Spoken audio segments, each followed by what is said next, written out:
अच्छा, यहाँ पे ग़ज़ाल हम देखें ना, ये वाली जितनी भी सिचुएशन है, ये हमारे बहुत से सोशल मीडिया पे हम चीज़ें देख रहे थे कि लोग कमेंट कर रहे थे कि जो बांग्लादेश का स्टैंस है, इतना कुछ क्लियर करने के बावजूद, आईसीसी की तरफ से उनका जो कंसर्न है उसको दूर करने के बावजूद, क्योंकि आईसीसी ने तो ये कहा है ना कि हमें कोई भी नज़र नहीं आ रहे सिक्योरिटी कंसर्न्स यहाँ पे, आईसीसी ने बेसिकली ये कहा है। इसके बाद क्या ब्रॉडकास्टर्स कोई लीगल एक्शन इस पे ले सकते हैं?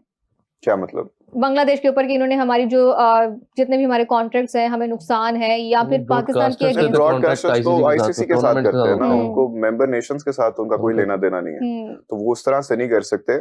हाँ, लेकिन इसमें ये होगा कि अगर बांग्लादेश नहीं आती तो ऑब्वियसली इतनी ज्यादा उनकी व्यूअरशिप जाएगी। स्कॉटलैंड आती है, Scotland it's not really a big nation, इस तरह से मैं आप या हमारे स्कॉटलैंड के मैचेस नहीं देखना चाहेंगे क्योंकि इतने कोई एंटरटेनिंग नहीं होंगे, इतनी कोई हाई वैल्यू गेम्स नहीं होंगी।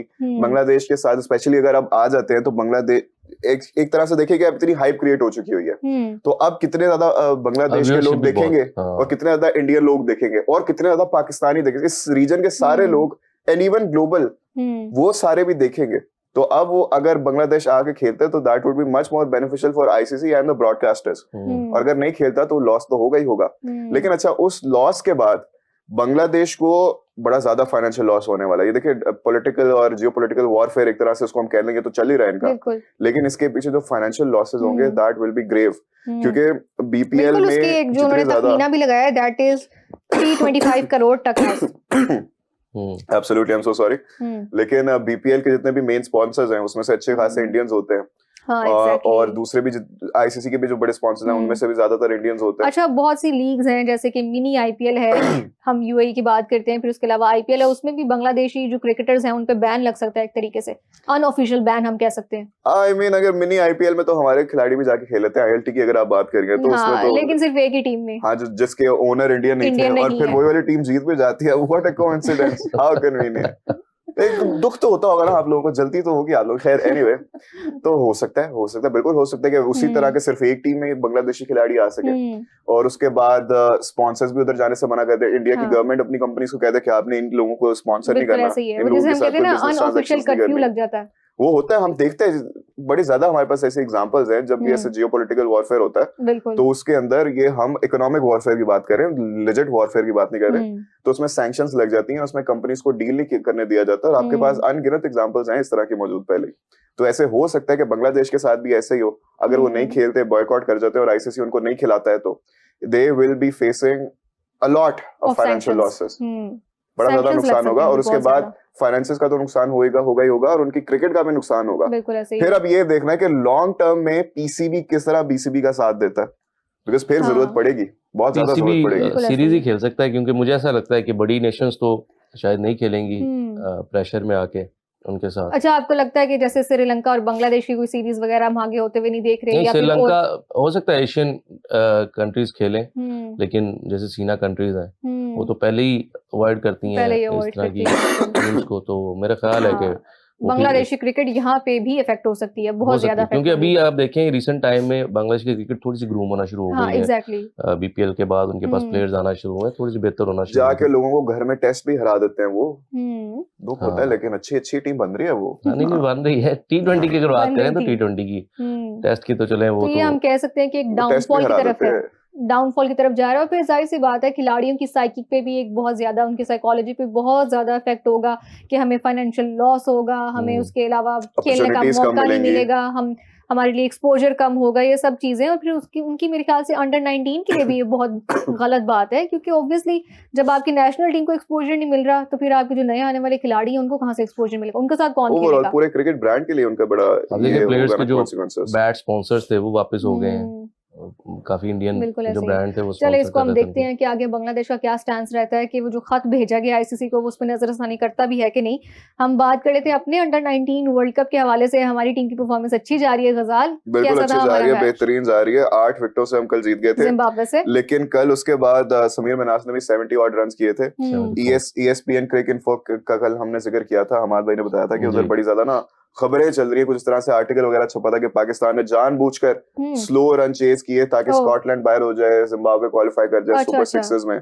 अब उसके बाद ESPN क्रिक इन्फो पे वीडियो भी अपलोड कर दी गई, पहले आर्टिकल था, फिर वो वीडियो भी आ गई, सारा बताया कि इस तरह पहले एक दफा ऑस्ट्रेलिया ने किया था, इस दफा पाकिस्तान ने किया। अच्छा, मतलब उन्होंने अपने ही कॉलम को जस्टिफाई किया नेट रन रेट के लिए, उनको करने के लिए, जैसे उनको पता चला कि ओके अब जिम्बाब्वे क्वालिफाई कर गया, साथ ही समीर मिनास ने जी 2 छक्के मारे और मैच जीत गए। पहले 13 ओवर्स ये रन ऑफ बॉल से भी कम, कोई 3 के रन रेट से जा रहे थे। तो क्यों हम आगे जाते, क्या स्कॉटलैंड हमें हरा देता या स्कॉटलैंड किसी और को हरा देता या जिम्बाब्वे हमें बेहतर होता? मुझे तो लगता है हम पहले ऐसे बस इजी ले रहे थे, हमारा कोई इतना खास लेना देना नहीं, चाहे जिम्बाब्वे जाए चाहे स्कॉटलैंड जाए, कोई फर्क पड़ना था हमें। मैंने कल भी बात की थी कि अगर आपने कोई भी इशू उठाना हो ना, रेज करना हो, जान के कंट्रोवर्शियल बनाना हो किसी भी चीज को, क्योंकि परफॉर्मेंस उनकी जबरदस्त जा रही है पाकिस्तान अंडर 19 की, तो मेंटली आपने डिस्टर्ब करना है किसी को, तो इस तरह की चीजें होना शुरू हो जाती है, कंट्रोवर्सीज बना दे, और फिर वो बॉर्डर पार से आती हैं ऐसी चीजें, हमारे ऊपर एलिगेशंस लग रही हैं। तो ये मुझे अगर गजाल ने कहा ना कि फर्क पड़ता ही नहीं समझ आती। हाँ, वो गजाल ने का फर्क नहीं पड़ता, स्कॉटलैंड या फिर हम ये कह सकते हैं कि क्वालिफाइंग राउंड होते, सेमीफाइनल्स, फाइनल्स होता है, और इस चीज में इस तरह का करना नहीं, वो कुछ अगर वो इस तरह की टीम होती ना कि हम कहते कि ये लेटर डाउन द स्टेज जाके कोई थ्रेट बन सकती है, फिर तो जिम्बाब्वे बन सकती है, जिम्बाब्वे फिर भी बन सकती है, खैर दोनों नहीं मैं समझता, लेकिन अगर इस तरह की कोई टीम होती ना, नहीं हमारे लिए नहीं, ऑस्ट्रेलिया, इंग्लैंड, कोई इस तरह की टीम होती तो फिर मैं समझ सकता कि ओके फिर टैक्टिकल मूव है, अच्छी मूव है, क्योंकि ये टीम बाद में जाके नॉकआउट स्टेजेस में आपके लिए बड़ा थ्रेट बन सकती है, हो सकता है ये टूर्नामेंट भी जीत जाए, तो फिर आप इस तरह नेट रन रेट अपना स्लो करो, अगली टीम को जिताओ ताकि आप जीत जाओ। And I think that should be fair, क्योंकि एक टैक्टिक्स की गेम है ना ये, लेकिन क्योंकि अब इससे कोई फर्क ही नहीं पड़ता, तो why are we even discussing it? क्यों? Why cricket info? Why cricket बता देंगे आपको, पर्सनल मैसेज आ जाएगा आपको, प्लीज नहीं, आप पब्लिक कर दें। उन्होंने कंट्रोवर्सी से चेंज कर दिया था उसको, मैंने आपको बताया था ना कल, फिर पहले उन्होंने। अच्छा चलो छोड़े इसको, अब हम बात कर लेते हैं थोड़ी सी बीबीएल की। क्या हालात है बीबीएल के?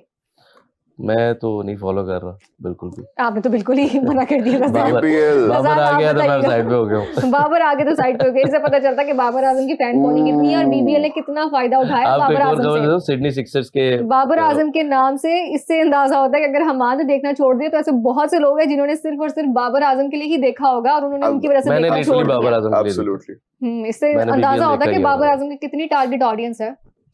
अभी सडनली बीबीएल में जी सिडनी सिक्सर्स और हॉबर्ट हरिकेन्स का चल रहा है चैलेंजर्स प्लेऑफ, और उसमें अभी हमने ऑफ कैमरा अभी स्कोर देखा था, उसके बाद 3 और विकेट्स गिर गई हैं।